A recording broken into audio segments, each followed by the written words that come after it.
This is Study Skills and Learning Strategies for Online Classes, brought to you by the Center for Student Success, Troy University, Dothan Campus. Online courses. Online courses are great tools for students who struggle to earn a degree in a traditional setting. Online courses are often structured and run very differently than traditional courses. If you're just getting started with an online course, or if you've taken a few but are finding yourself struggling, these study and learning strategies will help you find success in your education. Research your courses. Online classes can be structured differently depending on who is teaching it. You can do research about courses by reading course descriptions, talking to students who have already taken the course, and emailing the professor. Some classes will require the student to be extremely independent. The professor will post what needs to be done, when it needs to be done by, and leave it up to the student to complete the tasks. Some courses require you to be very involved at regular intervals, even requiring discussion posts to be submitted every single day. Regular interaction with classmates, and/or periodic check-ins with the professor. It's much better to go into a course knowing the general expectations and required materials. Get to know the course format. If you're taking multiple online classes at a time, it can become confusing to keep up with everything. If you don't keep track of all of this, you may end up doing things incorrectly, which is an inconvenience at best and a potential loss in points at worst.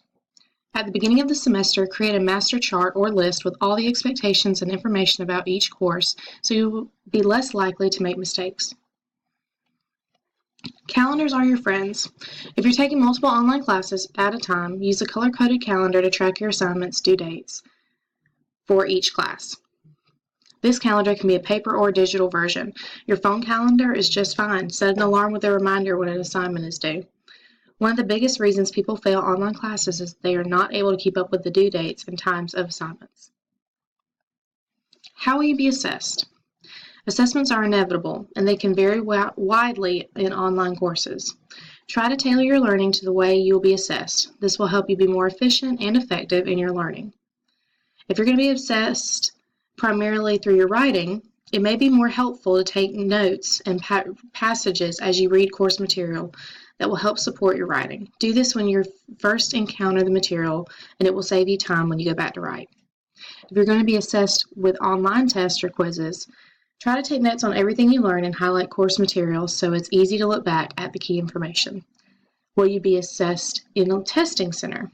If this is the case, you will not be able to use any of your notes or materials, so you will need to memorize and study in the more traditional way you do for in-person courses. Don't procrastinate. Online courses require you to be very independent, and this can be a recipe for disaster if you're a professional procrastinator. Even if you try to break up your work and set deadlines for yourself, it's really easy to dismiss them because you know they're arbitrary. If you wait until the last minute to submit an assignment and then something doesn't work, or you have a technical difficulty, you could lose points for turning the assignment late. You also won't have time to ask the professor any questions and get a response from the professor if you procrastinate. Be an active learner.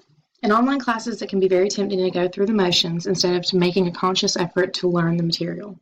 An effective strategy for being an active learner is knowing how you learn best. Think about what works best for you when you're sitting in a traditional classroom and apply it to your online courses.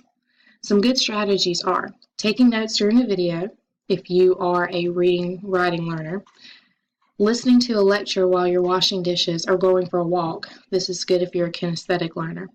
Color coordinating or highlighting your notes and reading materials. This is good for visual learners. And using text-to-speech to listen to your course readings. This works well for auditory learners. If you have any questions, stop by any time to the Center for Student Success, Malone 120. See Ms. Rebecca Johnson.